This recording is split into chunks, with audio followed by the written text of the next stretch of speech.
Good morning to all of you. Can I take charge? Yes, sir. Thank you so much. It's a great honor, sir, to honor none other than Shri C.V. Sajeevan, who is the company secretary. Honoring you is like honoring the Companies Act itself, sir. I was just talking to him, Companies Act, be prepared to face the amendments every year. But then he immediately corrected and said that not every year, be prepared for the changes every day. It's all said that building is always a present continuous tense in English. Building will never become built. Just like that, Companies Act is always work in progress. Now, having said that, day 2, morning session always starts with a spiritual session. But this time, the organizers Chandrasekhar Shetty, led by the Chandrasekhar Shetty, have taken a different approach. Companies Act is the spiritual session.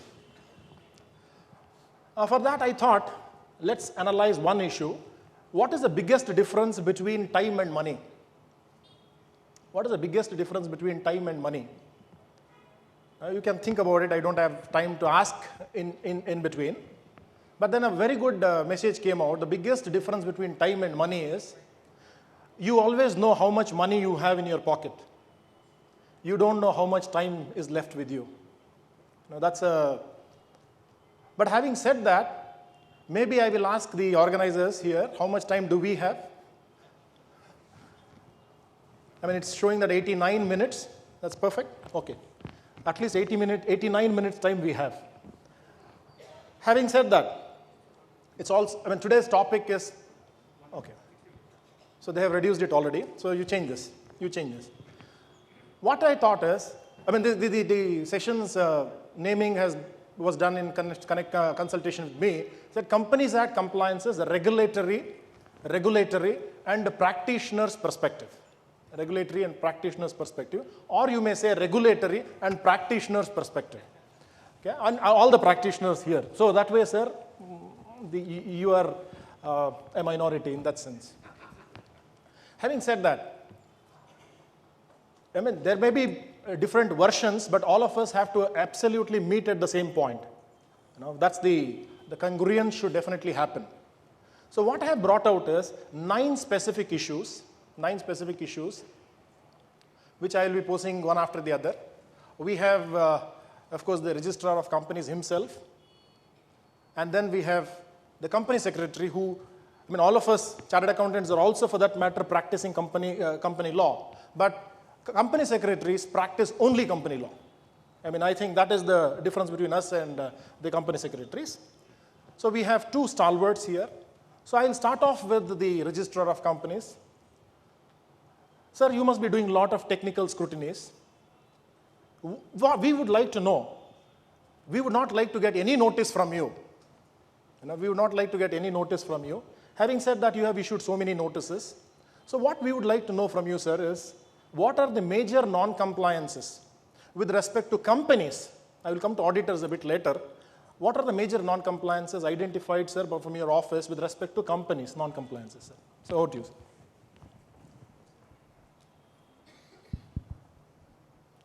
Good morning to everybody. And rather, before answering to the query, I was waiting to see you people as an enforcement agency, as a registrar of companies, to convey the messages which, as a regulator, would like to pass on to you. As you know, the Chapter 10 of the Companies Act,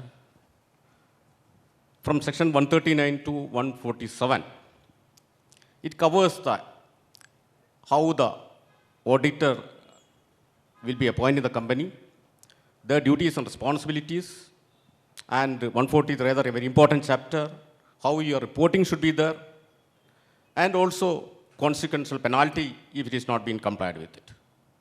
This is the first things I would like to mention. Then thereafter I will tell you what I'll answer to the query. First, my moderator informed that we are not sending any notices to the company. It's not so. It is depending upon the case to case. Let us come to a technical scrutiny or an inspection or an investigation. So technical scrutiny, we as a registrar take up the company mainly based on the complaints or being referred by the ministry or any other regulator, other sister development government department. Technical scrutiny, we will not visit the registered office of the company, or rather, we will not call or summon the statutory auditor or an officer or KMP of the company. In front of me or my officers, only your balance sheet to last 3 years will be in there, and the document which is filed with the registrar of companies. With the available things, we will see that whether the company has complied with the requirement of the Companies Act, as well as whether the statutory auditor has complied with the requirement of 143 and chapter thereon. Now comes to that one. Which are the violations we normally comes to know while doing the scrutiny? Immense, many. At least a section, section 200, section 200. If you see a larger companies, at least alternatively some violation will be there. Major violations we notice during the course of scrutiny, it is related to non-compliance of Schedule 3. We to see the Schedule 3 division, there are 3 divisions. Schedule 3, it's given the format how the balance sheet to be drawn. And as a statutory auditor, you cannot pass on to the management, say that it is the responsibility of management to see that one, whether the proper classification has been done by the company or not. It is a duty because you also sign the relevant page of the balance sheet, say that one as a statutory auditor with the seal that one. Yes, I confirm that whatever it is mentioned is in the top it is correct or the notes is correct. So virtually line by line, the Schedule 3, both the profit loss account and balance sheet and the detailed explanation given to each note to be complied with. Rather, I'll advise you that one. If in a particular company, that particular matter is not relevant, please say that this is not relevant to it. Okay. Suppose MSME, it has to be given separate statement about what is interest and payment more than 45 days and all these things, whether how much payment is to be made, MSMEs. May not be having that company, this particular company may not be having that particular data. Still, say that one, as per our management, there is no MSME payment is due. That is the requirement. If it is not that particular example item, because there are so many like the schedule notes, if that particular things are not reported, I as a regulator presume that one, yes, the company has not disclosed it. So what is that? Because now that comes to the company has violated section 129 read with Schedule 3. That's one aspect. Since you, in front of me, all are chartered accountants, I say that one, I will prosecute the statutory auditor also because he failed to report that matter in your auditor's report. This aspect has not been company has not been complied with it because it should have been your responsibility or duty to inform the company management, say that one, yes, this should have been disclosed. If the management is not disclosing in spite of it, you will have to qualify it. That. So this is what, I'm not making you the afraid of it, this is what it is a fact. As a regulator, I want to convey it, this is one. So now the thing is that one, if that is there, we issue notice under 143. Then 143, as you know, that it is 25,000 to 5 lakh rupees penalty is there. I don't know how many are aware of this. Each non-disclosure, in many of the cases, recently last week I did a scrutiny, whereas 25 non-compliance of Schedule 3 and accounting standards. Should I say that management responsible or it? That means I can say, as a regulator, the auditors utterly failed it to perform his duties. Now comes to that one other aspect is basic accounting standard compliance. What are the things? Basic accounting, I am not going for the detail. As a regulator, I will not go detail of that whether that calculation is correct or not. I say that one, let us take accounting standard, AS 18 or Ind AS 24. basis disclosure is correct or not. At least that you will have to see it, because that is the auditor's responsibility more than the company, because you give a certificate in your accounts that in the report say that the company has complied with all the accounting standard. That means you are not, you are, one side you are giving a, company is complied with all the accounting standard, and other side, we are seeing that the company has not been complied, then who will be responsible for it? So, as scrutiny, while scrutiny, these are the two areas you'll have to see it. One is about compliance of Schedule 3, and also basic accounting standard where the disclosures are required relevant to the company. Sir, as an addendum, we also have one issue. Normally, you take up 3 years books or 3 years records for verification, and whenever the penalty is levied, will it be restricted to 3 years or will it go beyond 3 years? Not so, that one. It is not like that there is a hard and fast rule that I should take 3 years, I should take 5 years and all these things. I can take it even. Scrutiny, normally I covers only 1 year. But when you see the balance sheet of 2018-19, you have the details of 17-18 also, that figures will be there. Sir, I'm specifically asking about, let us say, a company has not appointed a company secretary, that type of a situation. Will the penalty be restricted to 3 years or will it go beyond 3 years? That's the message. No, the question is, specific question I'll answer it. That suppose a company has not been appointed a company secretary, which is required to be made under Section 203 of the Companies Act. So we say that to the company, then we have that mechanism in the master data since when the company's paid up capital has been increased and since when the company has not been appointed a company secretary. So we see the date. Though I take up that balance sheet for the 1 year, I say that from during this period, it may be even 383A, the old Companies Act. 10 years it will come, 10 years also we say that 10 years is to be, now it is adjudication of course, it's not a compounding, it has to be adjudicated by ROC, by imposing penalty from that day, that old company is set up to 31st March 2014, thereafter under the new act. This is the provision. So there is no restriction that one only 3 years you will have to compound it. Now the requirement is every company whose paid up capital is more than 5 crores needs to appoint a company secretary. Now, I mean, what was 5 crores for a private limited company has got increased to 10 crores. So any company having a paid up capital of more than 10 crores has to appoint a company secretary. And our only point is, should the law of limitation not come into picture for restricting it to 3 years penalty, should it go beyond? That's the only point, but we got the answer, sir. Thank you so much. So next I would move to a very important aspect as far as the auditor's report is concerned. An auditor's report has to say if a director is disqualified under section 164(2), 164(2)A specifically. So I have to say, among other things in 143(3) audit report, whether any director is disqualified from being appointed as a director under section 164(2). So my question to you, under 164(2), specifically 2A as you corrected, sir, a director cannot be reappointed or appointed in any other company for 5 years if that particular company has not filed its annual return or financial statement for 3 years. Okay? Automatically the director becomes disqualified. And there is also a section in section 167 which talks about vacation of the office of the director. Among other things, one of the reasons for the director to get vacated is if the company has not filed the annual return and financial statements for 3 years. He gets disqualified for 5 years. And an auditor, as you have seen, has to comment on this. So my question to you, Mr. Sundaresan, is what are the precautions that the auditor has to be taking when it comes to reporting on 143(3)?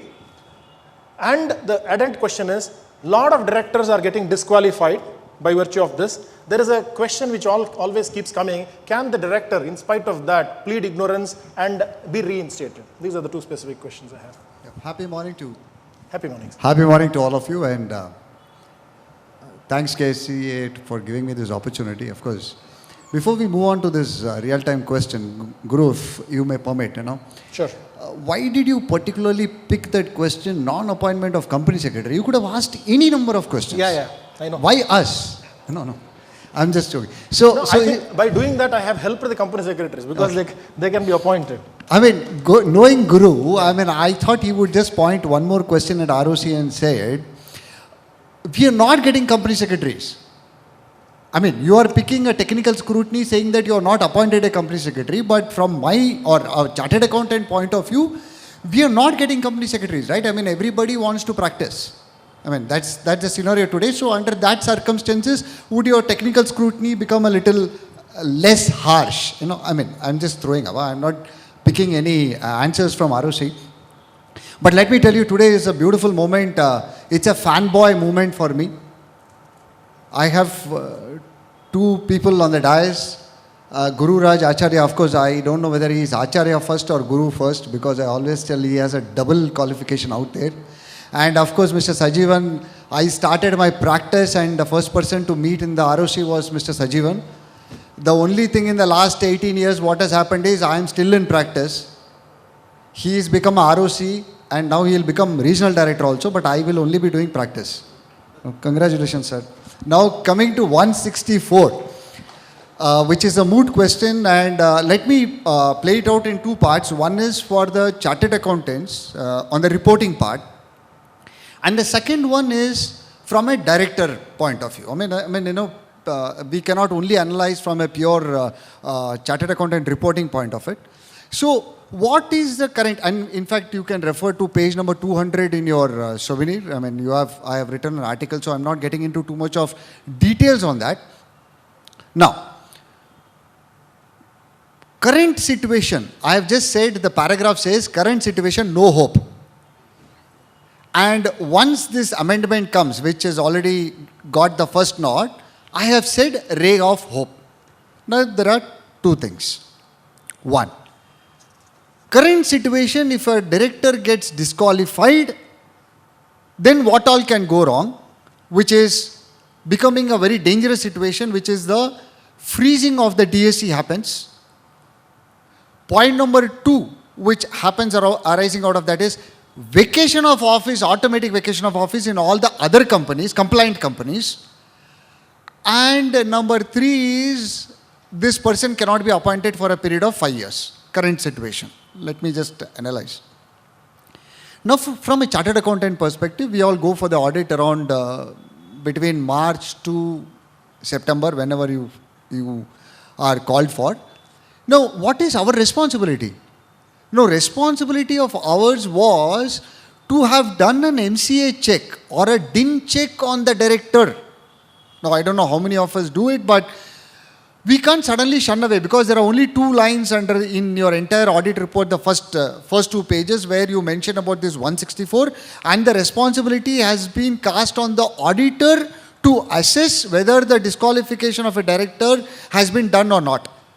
Now, whether it is you or me, actually we really get to know only when we see a notification from the MCA which suddenly flashes and then says the director is disqualified.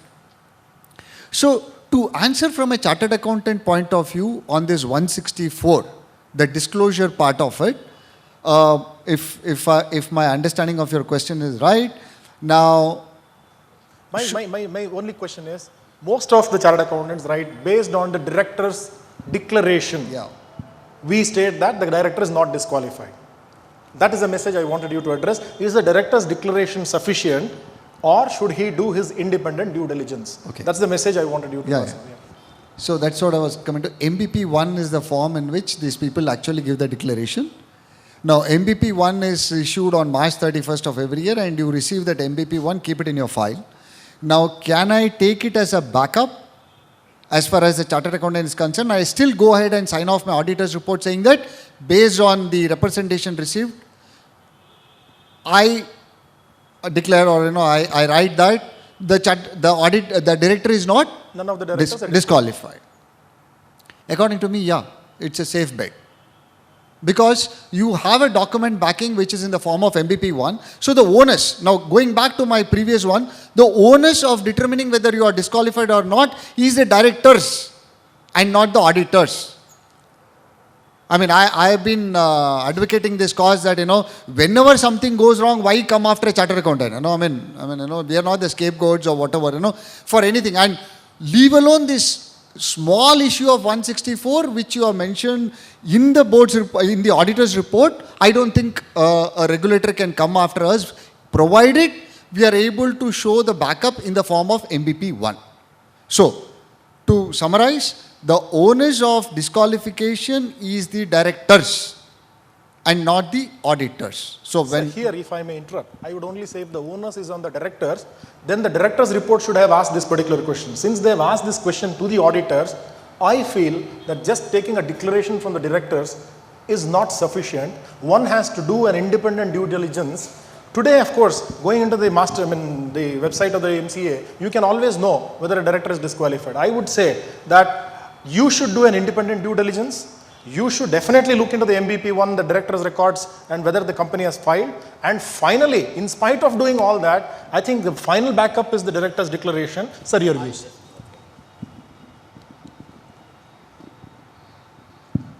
With due respect to my Sundaresan, I just want to correct it.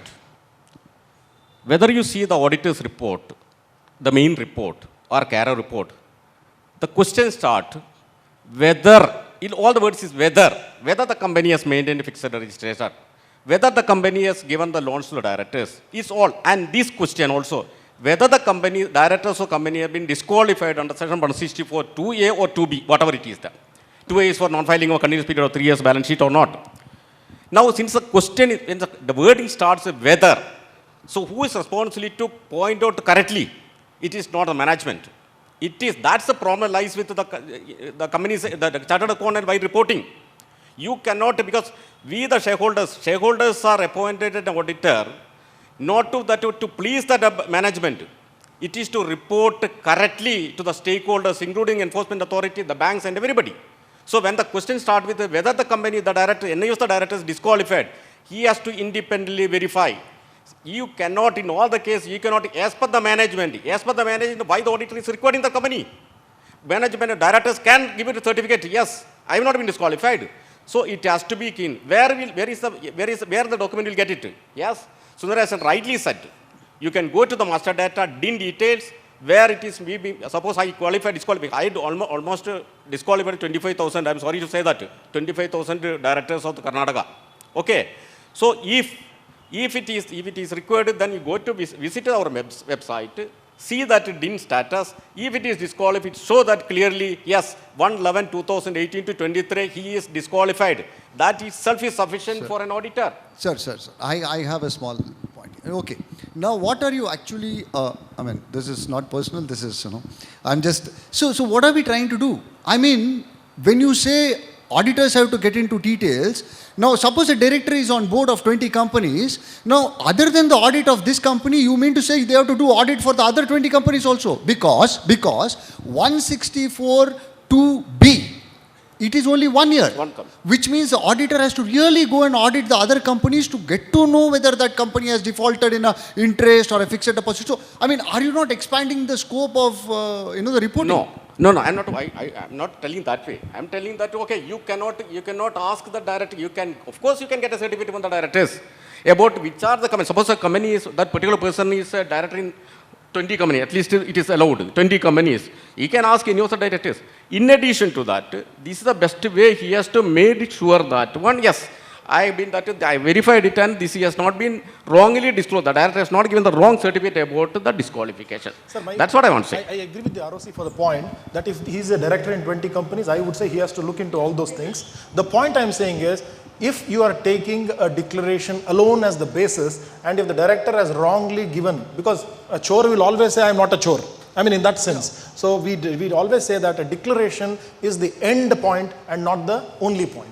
I think we'll go with that, sir. But one more point I was also wanting you to say, sir, is that we are not talking only of this 3 years non-compliance. Even failing to repay deposits will also be a reason for this. So one has to get into the details, not just the declaration. So I'll move to another issue is, sir, we've discussed this. Today, a director who has resigned from the company, the moment a director resigns from the company can file DIR 12. If the company does not file DIR 12, the director also has an option of filing DIR 11, which is an option which we generally exercise when the company is not filing the DIR 12. At least I can go and plead to the regulator saying that from that day onwards, don't implead me. At least I'm taking a stoppage to all the sins that have happened in the past. So sins or otherwise, I would not like to say sins alone. So I would like to say that DIR 11 is an option. Earlier it was a requirement. Both I had to file as DIR 11 and the company had to file DIR 12. With the Amendment Act, it said only DIR 12 is sufficient, DIR 11 is an option. So my question, sir, what is the position of the director if the company has not filed DIR 12 and I as a director have filed DIR 11? How would you as a regulator look into this? So with regard to this one, in normal case, director would like to resign from the company. What he has to do he has to submit the resignation to the board of directors, and as per the provisions of Companies Act, the board has to discuss in the meeting and accept the resignation. Because that word is made purposely by the legislature. The reason behind maybe, suppose a director committed a fraud in the company, and in order to avoid all these future liabilities, he will put on paper, say, I want to resign it. So that's the reason it has to be accepted by the board.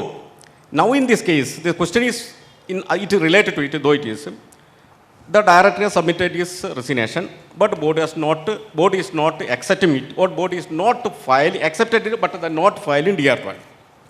And the particular director has filed DIR 11. What is the legal consequences? This aspect has been, because when we disqualify many of the directors, some of the cases they went to High Court, Honorable Tribunal, Honorable High Court by filing a writ petition. What they mentioned that one, I have filed a DIR 11 and DIR 12 is not with me, that is, it is not lying with me, that one. It has to filed by other director. Actually, that in the Companies Act, DIR 11, it was earlier mentioned the director who resigned shall file DIR 11. That is amended to may. It is purely an option given to the director to inform the regulator that I resign it.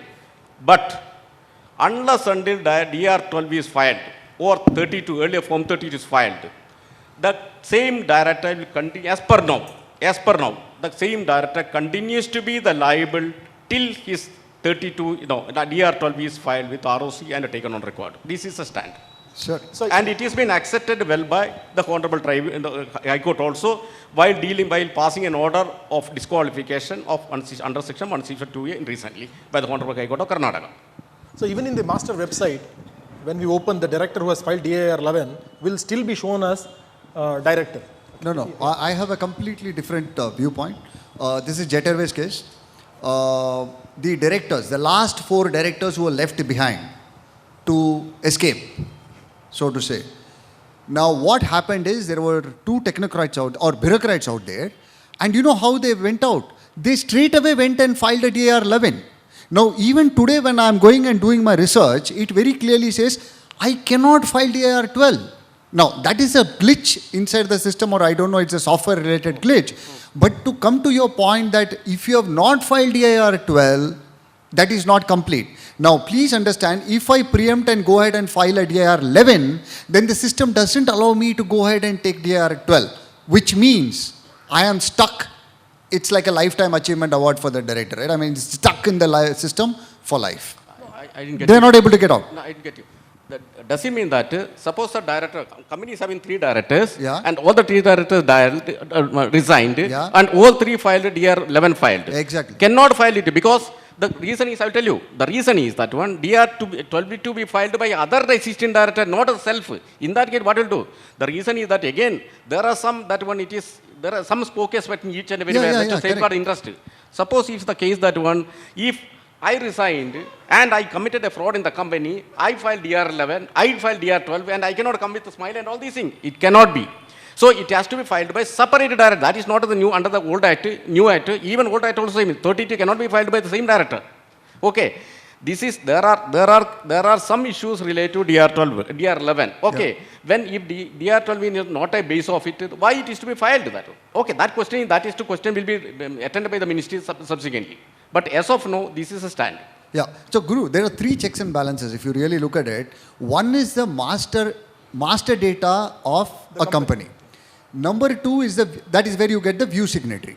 Next is the DIN, personal data of a director. Okay.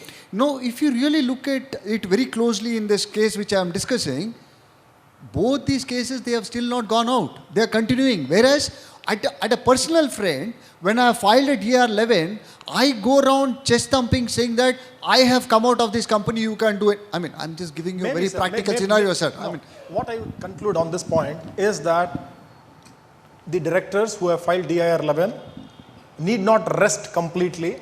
They have to ensure that the company files DIR 12. That's the point number one.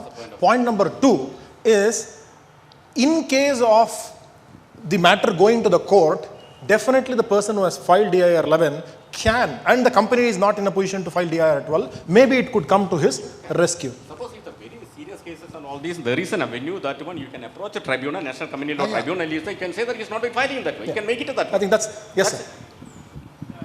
Can you take the mic, sir? but once again, rest assured, Guru, that DIR 12 is RIP. DIR 11 is not RIP, which is DIR 11 is not a closure of a director. Okay. It is still an open wicket. I fully Yeah. agree with you. Yeah. Rest in peace, you mean. yeah, Okay. Rest in peace only by filing DIR 12. Yeah. Yes, Ganpat sir. Once DIR 11 is filed, you cannot file DIR 12. So No. I how think there to is a do point, it? sir. Yeah. No, you can file it. What the ROC was telling is, if the remaining directors are less than the required numbers, then you cannot file. And I cannot file my own DIR. But only 12. if there are two directors, sir. One Yeah. director is also absconding. Correct. The other director doesn't want to take now responsibility. Then not possible. That's a Then- technical individual cases that will So, not be yeah. Many cases, small companies, they will simply form. Well, while forming the company, everybody will come, yes, we will run. But once the company doesn't have funds or they are not able to carry on business, these companies, so they cannot be closed down also because there are assets and liabilities. And even bank accounts, many cases, bank accounts, if there are 5 years and all, they don't close the account at all. They say we have to get clearance from RBI, that this. Even in a small company, they say they will not close the bank account. So in such case, what the director has to do, because director also is penniless now, even filing fees he will not have. In that case, is how to solve this problem? No, but if it goes below the minimum required, I think the only answer, you have to say something. I mean, the question is to you. No, sir. I will tell that one is become the thing No, is that I think one. today all of I'll us tell- are keen to know the regulatory perspective. I will tell you, you are telling that the company has, once you said, first you told the company has not done any business, subsequently you said that the company has got a certain liabilities. I don't know which one I like to take. Suppose the company has not done any business. Okay. And the directors want to come out. And one director is this one. What is that? Absconded. There is a way, that one. First of all, think that one company doesn't want to continue. Okay, that to be made up our mind. Now what is to be done? One director cannot file that this one STK. There is an STK, 248, you can invoke it. What is to be done? File a hard copy of the bunch of documents under section 167(3). Might you heard about it that. We'll induct another director to induct as a director of the company. Okay? And once I induct it to that one, and pass a this one, what is that? Convene an EOGM or GM and pass a special resolution going for that one STK2. Okay? And even otherwise also, you are not doing anything, you are not filing it, leave it to me. I will close it, strike off it, even the continuous 2 years it's not been filed, I will strike off it, that under 248(1). Some via media has to be developed, because each and every case we cannot make a solution for. Sure. Sir, we were talking about Schedule 3. Sir, I wanted to tell you at that point that No, once that one struck off company, that's end date. Before that, even 3 years he has not been, it will be disqualified. That's a different. But struck off means that is a cut-off date. Okay. Sir, we were talking about Schedule 3 non-compliance. Mr. BP Rao is here, the past president. We were all having, from the institute, sir, we also are all monitoring for any non-compliances of Schedule 3. And CEO Moto, the institute also, is also finding out any mistakes committed by the members. And if it is a technical mistake, a letter is sent to the member. A mistake could be as simple as misplacement, displacement of a figure, current liability, non-current liability, or a current liability, non-current. To that extent, it's a technical. But if it is a mistake in Schedule 3, which could affect the true and fairness of the financial statements, sir, the institute has a board called the Financial Reporting Review Board, which actually sends the disciplinary matters to the disciplinary cases, and CEO Moto, the institute, is doing that. I just wanted to tell you that, sir. Now we move from the Schedule 3 to one of the hot topics, Caro, which I want you to take up, sir, is that 21-point program. What was a 16-point program has become a 20 plus 1-point program. Why it is plus 1? 1 plus 1 is applicable only to consolidated financial statements. For other companies, it is 20 points. And if you look into the questions, there are 49 questions. The most serious of the question which I felt was, how much time do I have? How much time do I have? And I am, as an auditor, I don't know how much time I have, but sir, I am supposed to comment that the company will be able to meet its commitment in the next 1 year. Mr. B.P. Rao was right in saying that an auditor should also be an astrologer now. To the extent of, I don't know my own future, but I have to comment on the future of somebody else. So that's a very, very tough. Finding out the director's disqualification, you said 20 companies, that is so easy for me. But when it comes to putting a cowday and finding out whether the company has the ability to repay its dues in the next 1 year, in fact, this is what was called as probability of default. When Ministry of Corporate Affairs came out with a consultation paper, which we were debating, 23rd or 28th was the last date. 28th of February was the last date. And this particular CARO, the question that was asked for all the members was probability of default should also be commented upon by the auditor. And before the last date, CARO came in, I think that was on 23rd or so, when much before the last date, CARO came out, putting the liability already on the auditors to comment on the probability of default with respect to the auditors. Like that, there are other onerous tasks like agreement with the quarterly returns filed with the bank. And then there is loans and advances given by the company, very onerous responsibility has been told, whether term loans have been used for the purpose, if not where it has been diverted. Sir, my question to you, sir, is you must have noticed lot of audit reports, failures, mistakes identified in the, with respect to chapter 10, if I may have to specifically say, with respect to appointment of auditors, resignation of auditors is one very big issue which is being discussed now, the reasons given for resignations, the auditor's report itself, CARO report, 16-point, now, looking back, 16-point CARO report looks so simple. It's always like that. Now, the future is very tough always. And then the fraud report. Sir, what is your message to the auditors? And what are the normal non-compliances you have found out which we should be avoiding? Sir? So that this is Schedule 3 and all these things unimportant for me as which when I am addressing to the Chartered Accountant or the Company Secretary or the Statutory Auditor of the companies.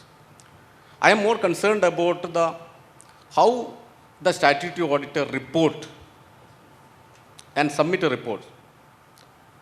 Now that, as he said that directly straight away, 2016 CARO report contained 16 points and some subclauses. Now it has grown to 21.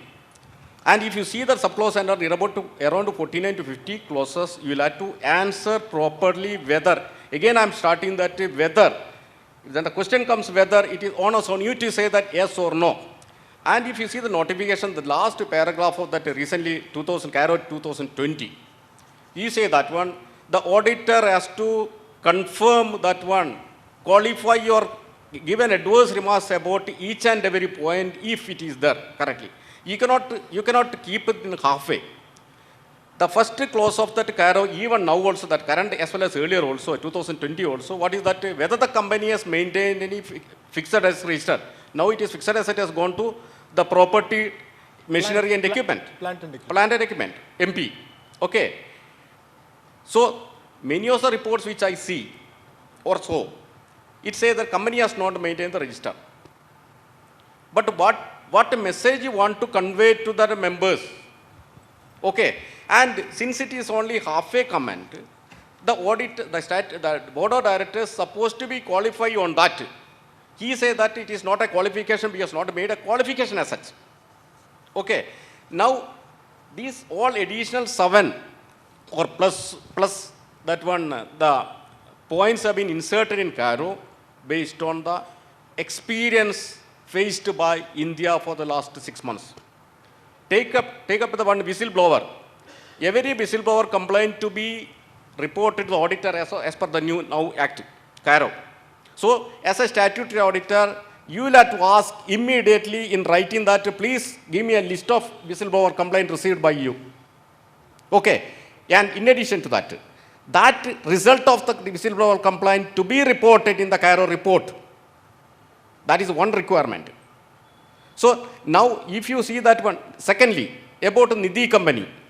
Maybe in a week's time, you will be getting that those who are dealing with the Nidhi companies will be getting a notice from me. Because Nidhi company for the last 50 years, we have not been regulated properly. Only one company I did it recently. There are, under section 406, there are so many rules. Each rule is required, about 20 to 25 rules are required to be complied compulsory by Nidhi companies. That particular company has not been complied even. One certificate is to be chartered, statutory audit has to give a certificate to be attached with the CARO report, whether the Nidhi company has complied with all the rules framed there or not. That certificate itself is not been attached by the statutory auditor. Like that, number of members, deposit access and loan given, every clause it is to be complied with it. I had made rather, across India, I made the now first a questionnaire. It's near about 25 questions. I am sending to all Nidhi companies to answer back to me whether you did it and all these things. Okay. So now that is experience, because in North India, Nidhi companies are being cheated, are cheating the poor public. Deposits are accepted not from the members as per the Nidhi rule, only from the members. Now in this case, they are accepted from all the class of people, advertising in the paper. So now we learned a lesson. Now that is captured in CARO report. Whether the Nidhi company is accepting deposit or given loan to the others or not, other than members. I think you agree that it is a right step taken by the ministry. Whistleblower, as you know that why that whistleblower clause come, I don't want to disclose a name. Why in Karnataka, why there was a whistleblower, there is an issue related to whistleblower and all these things, that is captured by us. So defaulting earlier also, whether the company has defaulted loan, there is a general para was there. Now we made that one, there is a format to be given by the statutory auditor, yes. And loans also, earlier in 2016, that CARO, it was mentioned that whether the company has defaulted in loan taken from the bank or financial institution, not sufficient. We want to know that any loan, it may be taken from the members, it may be taken from the directors, any default is there in there or not. And even the ICD, that global deposit, GDR, ADR, or whatever it is there. So each and everything, and there is a huge gray area. I don't want to say gray area, where it is manipulated by recording certain amount as that intangible asset. Now that also been captured in our new CARO. Benami transaction, yes, we are facing it. Now earlier it was not there. Now the auditor has to certify in his new report. The new report, it's not that now it is applicable to only 2019-20 only. No, 2021. No, 2021. The report which we are signing. Yes. The report Now, which we are signing. okay. So now in this case, that Benami transaction never been known as a regulator, I don't know. As a shareholder, you don't know. Only management knows. Some cases are pending under the Benami Act or not, PMLA Act or not. Now it is a responsibility to auditors to say that any case has been filed by the enforcement agency like ED, etc., under the PMLA or Benami transactions. So next, many of the assets, because I am covering all the aspects at one time. Assets. What is that? Many of the cases that unscrupulous promoters, I am sorry to say the word, they purchase asset by spending the company's money, but they buy in their own name or the family's name. So, but still reflect in the balance sheet that this asset, land and building. But if you see the agreement, it is in there somebody's name. If any case comes, if you want any regulator or somebody wanted to dispose of asset, it is not in their name. That cannot be attached even the liquidation time and the IBC time. Now the government has captured that also. Now it has to be given in the new CARO whether any of the assets have been purchased. It is not in the name of other company, not in the company, name of the company. That is required. Otherwise also there is a section 197 says that in all the asset of the company should be in the name of the company. If it is not there, within 1 year it has to be transferred to the name of the company due to some legal process. So new CARO, it is totally transparent, though it is a burden for the statutory auditors. If you do it purposely or in a systematic way, it is more transparent. A reader will understand everything that about the company. I think we should appreciate the new CARO, though it is the auditor will take little time to see each and everything. But I will advise you as a regulator, please see it. Don't keep it halfway. Like loan or security or guarantee given to the directors or directors company, please don't, according to as per the information provided by the management, company has complied with. As per the information provided to the company has constituted 187. Array, why one constitution of 170 is an audit committee and NRC? Why you want a certificate? Why can't you verify it that one the minutes book itself? So that aspect, don't put halfway. Please state whether there is a violation or not. Maybe consequence, I know I don't want to consequences because that will save you. There is a question I think that sir will be asking me. One is about whether the auditor can be appointed for 1 year, 2 year. Yeah, I mean, that's the question we have, sir. Yes. I mean, normally, I mean, the question that I wanted to ask is, Companies Act says that an auditor has to be appointed for a 5-year tenure, but the companies are appointing for 1 year. Whereas the purpose of appointing him for 5 years is that he has to be independent, at least for 5 years, at least for 4 years. I mean, that's not exactly what it is, but forever he should be independent. So he should not be at the beck and call saying that if you give me a favorable report, I will appoint you next year. When there is therefore a system built in that 5 years he should not be touched. But a lot of companies even today, I'm sure sir you would be seeing ADT ones which are appointing the auditor for 1 year. What is your view, sir? I mean, is it okay to appoint an auditor for 1 year? I mean, He will tell, then I will. yeah.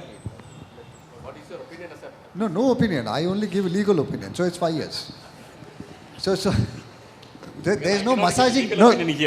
No, there is no massaging on this point at all because Act is very clear. It doesn't allow me to appoint an auditor less than 5 years.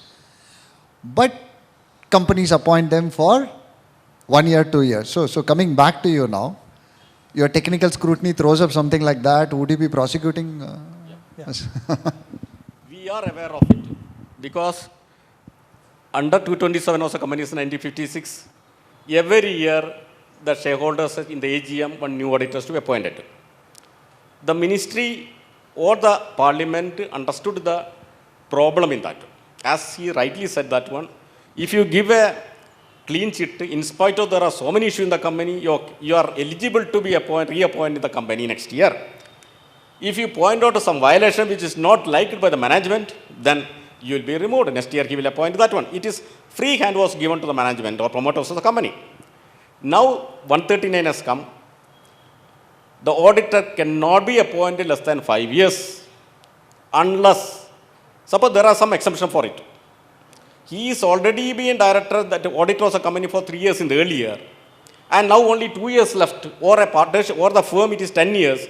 2 years already before this Companies Act itself, he was our auditor. So in that case, he should be appointed only for 8 years, not 10 years in that case. Because then in that total period, it will cross 12 years. Yeah, that is only for the transitional. Yeah, transition. Now period. that is over, sir. Now, many cases it has come to the notice of the ministry also. Many of the companies are appointing 1 year, 2 year, 3 year, and as usual. It has been noticed, it is our notice, it is brought to the notice of the ROC. ROC is working on it. It's only click of mouth of me that I just take that system, which are the company appointed ADT1 for 1 year. It will within 5 seconds, I'll get to the complete list. And of course, violation 139 read with 147 action can be taken against the company for that one. Sure. And as a statute auditor, you should not agree for it to that one, at least. Now, while we would not agree, we have an option of agreeing or not getting appointed for 1 year.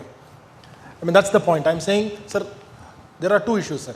One is, there should be a clarification from the ministry to this extent before taking any penal provisions implications. And if at all the penal provisions have to be applied, it should be only on the company and not the auditor for sure, because it is ADT1 is filed by the company. Okay. So let's move forward, sir. I mean, one more simple question I had was ADT1 is not required to be filed by the first auditor who is appointed by the board. I mean, that's the clarification I just wanted to say and proceed further. On another, yes, Sri Lakshmi. We understand that the auditor has to be appointed for a period of 5 years. But then what happens, some of the auditors don't resign when the company wants to change the auditors. We are facing certain issues there. Well, because 5 years is a mandatory appointment, but some of the auditors don't agree to resign when some investors come on board. That time, they're not willing to give a resignation letter. How do we go about? you want to take this? I think that's a professional misconduct problem and not statutory problem. So please No, don't. I wouldn't say it's a professional misconduct in the sense, if the investor has changed, there is no need for the auditor to change. There is no need for the auditor to change. Of course, the company can discuss with the auditor. If the auditor is doing a bad job, then the company has the right to remove. Why should the auditor be changed with every change in investor? While that is a convenient way. See, the rule of convenience should not be used in the audit. I would say that. It's another matter that practically we would not like if they say that you should not be there. I would vacate. That's another question. That's a right that I have. But it is not a duty of the auditor to resign the moment the investor changes. Sir, your view. You cannot compel, because the auditor has been appointed for 5 years, you cannot compel the auditor to resign it. First of all, keep in mind. Okay, no board or promoters of the company can say that new change of management or some amalgamation, merger, some result and all these things. Auditor can continue because he has been appointed for 5 years. Suppose the company doesn't want him at all. What's the remedy? Okay, he can be removed by complying the proper procedure under section 140. Okay, there is a procedure. Give a notice, give an opportunity to him and appoint new one and go to the RD and get approval for it. So many procedures are. That's the reason that one you cannot, every year you cannot remove it in that case. You'll have to complete the procedure and remove it, and genuinity is there, RD, region director will allow it that one. Otherwise, you can, according to the change in management, all these, auditor cannot be removed. Yeah. In fact, let me tell you one more interesting point. At the end of, for class companies, an auditor has to be rotated once 5 years into 2. So at the end of 5, let us say 10 years, if the auditor is removed, is changed from X company to Y company, even at the end of the term, the auditor of X auditor has to be given a notice, and it should be through a special notice that the new auditor has to be appointed as a special. So normally people confuse that after the end of the term, I can definitely appoint the new auditor without informing the previous auditor. So the entire mechanism is so built that the previous auditor should have a say in the appointment, should inform whatever observations or otherwise he wants to say to the new auditor. Okay. Guru, if Yeah, you sure. Okay. There was a nice point which you had brought out on Caro and whistleblower. As passionate you are, I am also on whistleblowers and I do a lot of these things. Should an auditor take an anonymous whistleblower seriously? That question, it is, I don't know how to answer it. It's an anonymous complaints comes. Of course, it is since there is a requirement to see that one carry out, because auditor has, if any auditor received any whistleblower complaint, though it is not been signed, it is anonymous without writing, nothing wrong is that he can forward to the management for his reply, that one, whatever it is. Nothing wrong in that one. Even in that company which one I was referring, the Bangalore, it was an anonymous complaint once. Okay, sir, still as a regulator, I take under action. No, why I'm asking you this question, sir, is SEBI has come out very openly and said that SEBI will not interfere or investigate into an anonymous letter. Now, how can a regulator not take an anonymous letter seriously, and you're asking an auditor to take it seriously? Even if it is there in the ministry also, anonymous complaints, whatever, let us see letters of whistleblower complaint. Even anonymous complaints also, we should not take into account normally. But as a regulator, some important points are mentioned that, but the complainant doesn't want to show that one, my name, maybe because of the security, safety of his family and himself. And maybe he is an insider. Whistleblower means obviously he is an insider. He will lose the job. Maybe because of that only he might have. In that cases, ministry has not come out with circular that he should not take it. It is depending upon the regulator, ROC, see that whether there is something it is there. Then we'll take a note. Likewise, in the statutory audit also, to bring the notice of management, there is a complaint has come, though it is anonymous. What is your view on it? No, Guru, why I raise this point is very simple. Today you find that whether S-Bank fails also, auditor is blamed. Jet Airways fails also, auditor is blamed. Correct? Yeah. There is no incident left where the auditor is not blamed. Now, tomorrow if there is an anonymous letter and somebody says that we sent it to the auditor also, now, I don't want a regulator coming after the auditor under Caro saying that, there was a... Never, ministry never or any regulator never blame the auditor without any reason. You take that one, it is this ILFS matter. So I will only put it one step, that the letter may be anonymous, the matter if it is serious. I think it has to be looked into, is what I would put it. But yeah, as you rightly said, an anonymous letter, the other question which could have is, in a private limited, should whistleblower, the complaint be accepted for Caro purpose only for a company where whistleblower policy is required, or for all companies? That is a bigger issue which we are asking the ministry, Because if the policy itself is not there, should we really take it into account? I think the final answer is, it is not whistleblowers, whether the policy is there, whether the company is a class company. If the matter is serious, the auditor better takes that cognizance of that. Okay, so we'll put that. We have 7 questions. We have 4 more questions. As in a rapid fire, we will just go very fast. CSR is one issue which is always eating our head. If you look at section 135(5), okay, present position versus the expected position. If every class company which has a turnover of 1,000 crore, net worth of 500 crores or a profit of 5 crores, irrespective of whether it is a public company or a private limited company, has to spend 2% of its profit as CSR. Now, right now, if I don't spend and I report, Prakash Chandji, aapka question hai. If I don't spend and if I report, will I still be penalized? Today's takeaway for you is no.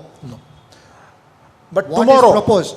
Tomorrow. What is tomorrow is from my imprisonment. See, what they did is they copied and pasted 134 provisions into 135, which is having a penal provision relating to financial implication and imprisonment.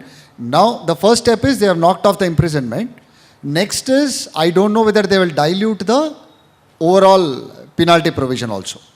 See, the very important point to be noted is, Prakash Chandji, that if you spend, very good. I think that is the expected thing. But if you don't spend, at least report. So spend or report is the mechanism that has been brought in. But they have also brought in an amendment in second proviso to section 135(5), which you see there on the screen, which says, if a company fails to spend 2%, board shall in its report specify reasons for not spending, and unspent money should be transferred to a fund specified in Schedule 7. If it is an ongoing project, you have got 3 years time to keep it in a separate bank account and spend it. If not spent there, again you will have to deposit it into the fund specified in Schedule 7. But this portion is still yet to be notified. So as it stands, if a company does not spend, report in the director's report. So that is the only implication. If not, in fact, that is the penalty provision under section 135(7) is very serious. That's what Mr. Sundaresan is talking. If the company fails, once this red becomes notified, if it fails to transfer it into a separate account, then the penalty will be 50,000 to 25 lakhs, and every officer in default shall be punishable with imprisonment for a term exceeding 3 years. This was the biggest opposition from the industry, to say, for not doing if I am not paying taxes, you put me behind bars. But for not doing a corporate social responsibility, which began as a sort of a donation to the charity, for not doing charity, you cannot be putting me behind bars. I think in the process of decriminalization, this has really been taken care of. Why I specifically took up this point is, in CARO, this question in the 20-point program needs to be specifically commented upon, whether in respect of other ongoing projects, the company has transferred unspent amount to a fund specified in Schedule 7. So whereas this has to be noticed that till this section becomes notified, the answer to this is, this particular clause will not be applicable. The way they have brought out this clause, it looks like sooner than later, they will notify this particular clause. They will notify without imprisonment. They will notify that I am very clear. With imprisonment has been already cleared by Lok Sabha. Yeah, correct. The amendment bill, which has already passed through Lok Sabha, they have removed the imprisonment. I wish I would have taken something on compounding, but I will skip on compounding, unless you want to quickly say something on compounding. But I would be more interested in knowing what are the common disputes. Sir, we have only 3 minutes, so we need to wind up in a minute. What are the common disputes in a private limited company, sir, which we should be aware of? Normally, husband and wife directors, there is some problem with the husband and wife. The issue is to the auditor again. Okay? Pati, patni or wo. The wo becomes. So, what are the precautions that as an auditor in a private limited company? Maybe I'll have to take precautions at the time of drafting the articles of association itself. All the issues comes when there is a type 50-50. Anything that you have to say, sir? Very careful. The person who said, whether it is a PCS or cost accountant or a chartered accountant, who certify any document, in particularly with regard to a disputed company, very, very careful. The thing is that today or tomorrow, such a dispute or if it is financial fraud or something, it is there and the company proved. Tomorrow, ED will knock your door, CBI will knock your door, and even the other income tax also will knock, all the regulators will knock the door. See that one, disputed management, if there is a certificate, particularly resignation of directors or appointment of new directors and all these things, very, very careful precautions to be taken. See that one, all the papers are compliant, all the regulations, rules are compliant totally, then only you certify it. Last week, though it is related to 2012 matter, there was a complaint against the Chartered Accountants of Bangalore company. Ministry said that, okay, refer the matter to the disciplinary committee of the Institute of Chartered Accountants of India. We referred 3 months back. Now, they asked in the phone number 1 that to be filed. I filed about against the Chartered Accountant. What he did was that one, without seeing any papers, he certified that 4 directors have been inducted and Form 32, that time Form 32. Form 32 has filed without seeing. And also that one, he has removed, 1 director has been removed. And that director has made a complaint to all the regulatory authorities. That's the problem. This is only example I give. In short, the time is short. To address all these questions, I told Mr. the Gururaj, it required 3 hours to give you that a basic idea about what is what and all these things. Okay, 1 hour is too short given to me to explain what is what and all this. So, as far as a disputed company is concerned, keep away all the time. If it's not possible, take all precautions. Just one word. On this, I've been speaking in forums which is Swarnalata Nagappan versus Colors, a NCLT case decided in Bangalore, is a fantastic case study for you to go through on this, again, coming to Pati, Patni or Wo types, for you to register. It's a brilliant case, Swarnalata Nagappan. That's the case. So I was made as a respondent. It's a kitchen cabinet. It's a husband and wife. So far, so good. The husband and wife signed a signature, that what is the digital signature, everything is given. Dispute started, marital problem started.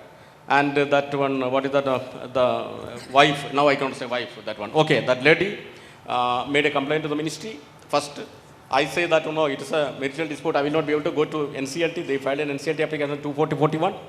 And as he rightly said, it is, the direction to ROC is that one, deregister the company.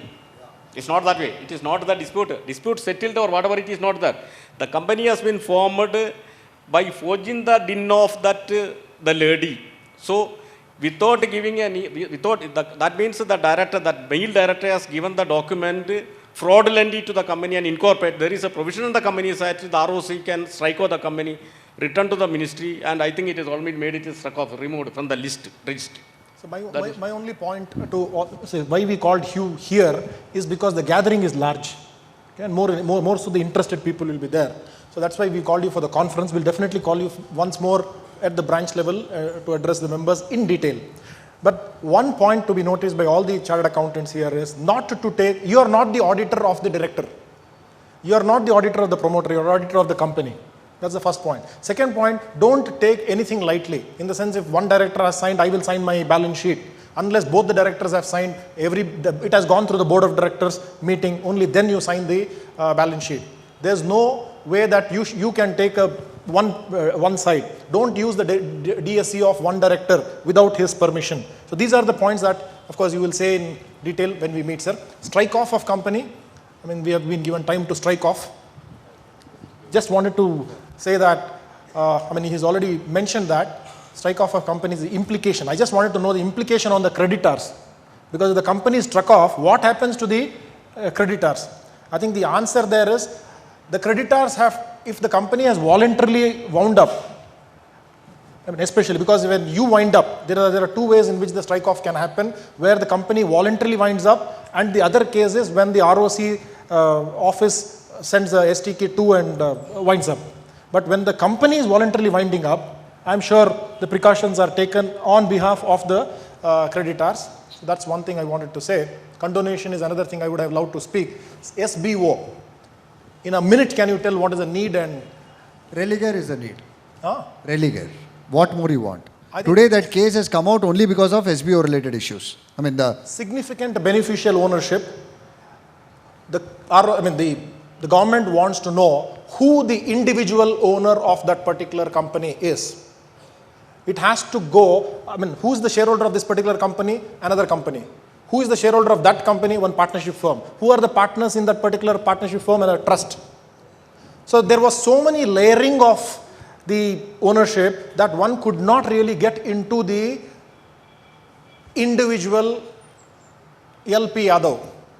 I mean, who is that particular one person who is really the master behind this particular company, who was the true owner, significant beneficial owner? Looking at it, maybe there is somebody who is the nominal shareholder, but the beneficial owner was somebody else. So the need was felt. The last date is getting extended because there are a lot of difficulties in finding out, getting into the filing of Ben 1, Ben 2. So with this, I can only say thank you so much. But sir, yes sir, you can close here. Before this August gathering, I would like to convey that one or pass on my messages. One is about there is a scheme introduced by the Government of India, Ministry of Corporate Affairs, for overdue filing of LLP document. That is a big concern faced by the LLPs. The scheme is open from 16th of March, the 16th of March to 13th of June. Very attractive scheme. Penalty only 10 rupees per day, and maximum penalty for overdue document of 10 years also, it is only maximum will be capped on 5,000 rupees. Please inform your clients, avail the scheme. Secondly, the adjudication compounding, there is a subject matter because of time, so punctual in times up. Okay. So in that also, please ensure that one, when you file an application before the ROC under adjudication or a compounding before the NCLT or RD respectively, based on the penalty, please see that one, the form is prepared, application is prepared properly, and also ensure that one, that officers in default are signed with by giving an affidavit. Please don't file the document for the namesake for somebody that for behalf of the company. Read the Companies Act, see that one officer in default is there, KMB will be only responsible for that. If not, all the directors, if the particular person not been assigned by the board of directors to face the responsibility. So this, please, with this message, I can thank now. Yeah, no, I will thank first, sir, then you can. Now I only want to say that there is a regulatory's perspective, there is a practitioner's perspective. Finally, we have to ensure that we comply with the law. Law is supreme. Okay? To appreciate the law better, it would help if we exchange seats. Sometimes if he puts the hat of a regulator, and if the regulator thinks from the point of view of the practitioner, the true spirit would come out. I will tell you out of my experience, I'm sure Mr. B.P. Rao is here, he would tell, when as a member, you look at the institute as disciplinary committee, you would look at different. But when you are sitting and chairing the disciplinary proceedings, I'm sure your perspective will be totally different. When I was applying for a loan to the bank, then my approach was different. But when I became a director in the board of a bank, my approach was totally different. Now I can appreciate the problems of a banker better. I am sure Mr. Girish Ahuja is here. Sir, now we acknowledge your honorable presence from Delhi all the way. I am sure as a practitioner, the approach will be different. When you made the direct tax code, the changes in the direct tax code, your approach will be something different. Now we can always complain and say that what the regulators are doing. But then if you look from their perspective, it would be sometimes different. So the best way is to ensure that the law is supreme, compliance has to be there, think from each other's perspective. Then I think we are all, after all, he may be there as a regulator, we may be there as practitioners, we are there in the nation building. So we take proud privilege of saying that all chartered accountants are partnering with you to build this wonderful Bharat Mata. So Bharat Mata ki jai. Thank you so much Chandrasekhar Shetty and the team for allowing me to sit with a person who is full of life, Sir Jeevan, and the most beautiful person, Sundareshan. So we have Purusha Prayatna and Devatanugraha, and such a beautiful humpy background. I enjoyed sitting here as much as I'm sure you would have enjoyed listening to them. Thank you so much. Over to you.